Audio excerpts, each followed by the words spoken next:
역대하 16장 1절에서 14절. 아사왕 제36년에 이스라엘 왕 바아사가 유다를 치러 올라와서 라마를 건축하여 사람을 유다 왕 아사에게 왕래하지 못하게 하려 한지라. 아사가 여호와의 전 곳간과 왕궁 곳간에 은금을 내어다가 다메섹에 사는 아람 왕 베나댓에게 보내며 이르되, 내 아버지와 당신의 아버지 사이에와 같이 나와 당신 사이에 약조하자. 내가 당신에게 은금을 보내노니 와서 이스라엘 왕 바아사와 세운 약조를 깨뜨려 그가 나를 떠나게 하라 하매, 베나닷이 아사 왕의 말을 듣고 그의 군대 주휘관들을 보내어 이스라엘 성읍들을 치되 이온과 단과 아벨마임과 납달리의 모든 국고 성들을 쳤더니, 바아사가 듣고 라마 건축하는 일을 포기하고 그 공사를 그친지라.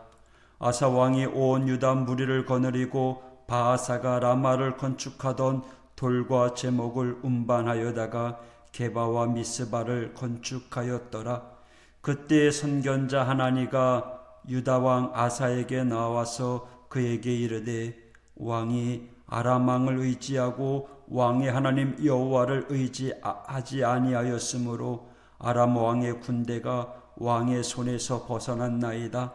구스 사람과 룹 사람의 군대가 크지 아니하며 말과 병거가 심히 많지 아니하더이까.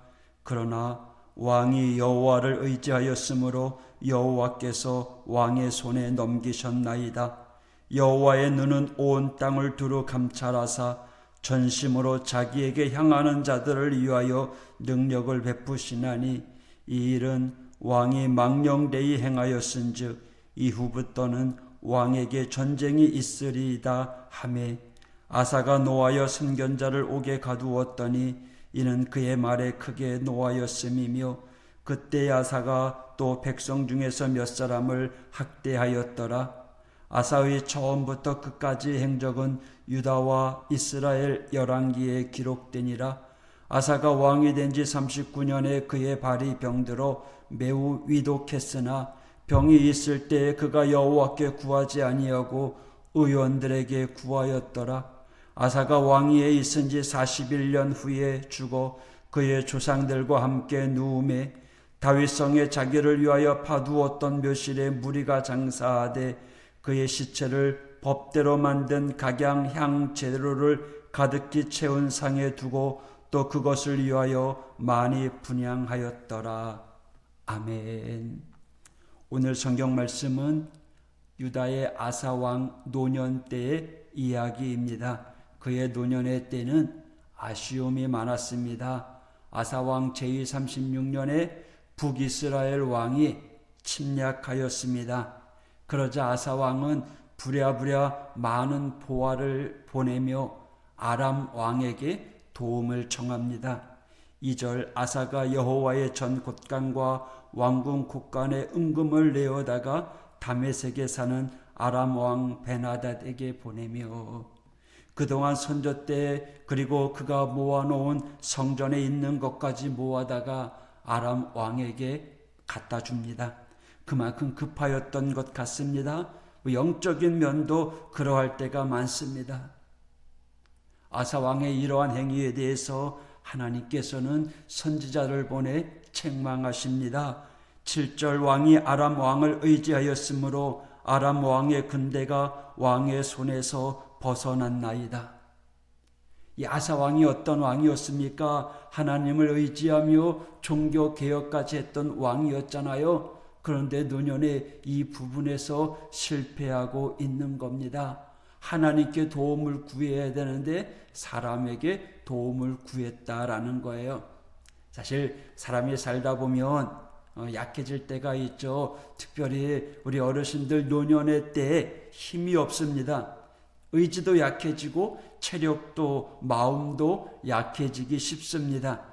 한 연구에 의하면 젊어서는 체면 때문에라도 괜찮은데 노인이 되면 참을성과 조절 능력이 떨어지면서 자신 안에 있는 것을 그대로 드러낼 때가 많습니다. 곧 그 사람의 속마음이 드러납니다. 그래서 어린아이처럼 유치한 마음이 때로는 그대로 드러나기도 합니다.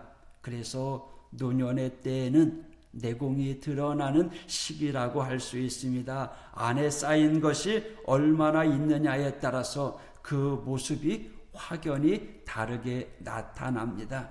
어떻게 해야 될까요? 사실 우리네 인생에서 힘이 점점 빠져나가는 것, 약해지는 것은 당연한 이치입니다. 어떤 누구도 피해갈 수 없습니다. 그러나 오늘 말씀에 그러면 그럴수록 하나님을 더욱더 의지해야 된다라고 가르쳐 줍니다. 자신에게 가진 것이 있어서 그것을 의지하려고 하였던 아사왕, 마지막에 실패의 길로 들어갑니다. 여러분, 힘이 약할 때 우리가 해야 될 일이 무엇인 줄 아십니까? 전능하신 하나님을 붙잡고 하나님께 기도하고 의지하는 것입니다.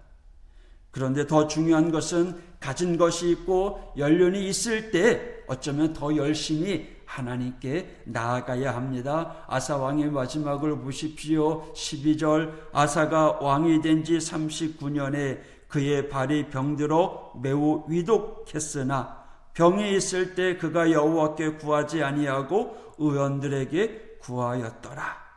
그의 마지막 노년에도 하나님을 온전히 의지하지 못하였습니다. 이것은요, 병들었을 때 병원에 가지 말라는 것이 아닙니다. 병원에 가요. 그러나 우선적으로 하나님을 의지하였는지 사람이나 물질을 더 의지하였는지 그건 자신이 더 압니다. 여러분, 우리가 병원에 가기도 하지만 먼저 하나님께 기도하고 하나님의 도우심을 구하십시오. 의사들도요, 인간의 생명을 완벽하게 몰라요. 완벽하게 고치지 못해요. 그래서 우리는 전능하신 하나님, 창조주를 의지하고 그분께 기도하는 것입니다. 사실 요즘 얼마나 바빠요. 바쁘게 살다 보니까 아둥바둥 하는 게 우리의 삶입니다. 그러나 세상에 주는 바쁨이 아니라 주 안에서 내려놓음으로, 비움으로, 주님의 것을 채움으로 우리는 평안을 얻을 수 있습니다. 주님이 주시는 은혜를 누리며 살아가는 믿음의 성도가 되길 축복합니다. 사람을 의지하고 환경을 의지하고 세상을 의지하다 보면 조급해질 수밖에 없어요. 왜냐고요? 사람 완벽하지 못하잖아요. 때로는 배신하기도 하고요. 때로는 믿음을 저버리기도 할 때가 얼마나 많은지 모릅니다. 사람만 그런가요? 물질도 그렇고 환경도 그렇습니다. 다른 것 의지하다 보면 우리는 늘 불안해할 수밖에 없습니다. 조금 약해지면, 조금 병들어지면, 힘이 들어지면 불안해집니다. 그러나 하나님을 의지하고 하나님을 굳세게 붙잡고 나아가면 위기도 실패도 심지어 죽음까지도 이기신 하나님께서, 예수님께서 우리와 함께 하심으로 오늘도 승리의 길을 걸어가게 해주실 줄 믿습니다. 아사왕, 선한 왕이었어요. 하나님을 온전히 따르던 왕이었어요.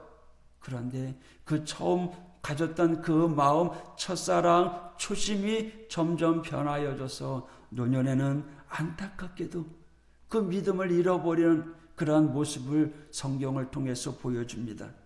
여러분, 아름다움을 끝까지 간직한다는 것 힘든 일입니다. 어려운 일입니다. 하지만 그만큼 붙잡아야 될 일입니다. 아사왕의 모습을 거울 삼아서 더욱더 하늘 소망으로 준비해 나가는 우리 믿음의 성도가 되기를 축복합니다. 오늘도 이른 아침부터 끝까지 주신 말씀 붙잡으면서 오늘도 한번 따라해 볼까요? 더욱 주님께 가까이. 오늘도 주님과 더 가까이 아예 찰싹 붙어서, 아니 내 안에 주님 모시고 그분의 음성을 들으며 살아가면 얼마나 좋겠어요. 부족하지만 주님과 더 가까이 오늘도 하나님의 뜻을 헤아리면서 오늘도 믿음 안에 세워져가는 하나님의 성도가 되시기를 축복합니다. 할렐루야. 기도하겠습니다. 하나님 아버지, 주님께로 더 가까이 나아가는 믿음의 성도가 되게 하여 주옵소서. 바라기는 한결같은 변함없는 믿음의 성도가 되게 하여 주시옵소서. 하나님을 잘 섬겼던 아사왕, 그러나 그 마지막은 하나님을 의지하기보다는 세상을 의지하고 환경을 의지하다가 하나님에게 벌받는 이야기들로 가득 차 있음을 우리는 말씀을 통해서 듣습니다. 주님, 이 아사왕을 거울 삼아 우리 믿음의 성도들이 하나님만 의지하며 하나님의 은혜 가운데 세워져가는 복된 성도들 낼 수 있도록 인도하여 주시옵소서. 오늘도 이른 아침부터 해지는 저녁까지 끝까지 변함없이 아름다운 모습으로 살아가는 하나님의 사람들 만들어 주시옵소서. 예수님 이름으로 간구하며 기도했습니다. 아멘.